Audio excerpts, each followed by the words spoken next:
ध्वजा वैष्णवांची उभी पंढरी आज नादावली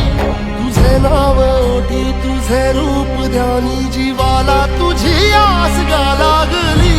जरी बाप साऱ्या जगाचा परी तू आम्हाले कराची विठू माऊली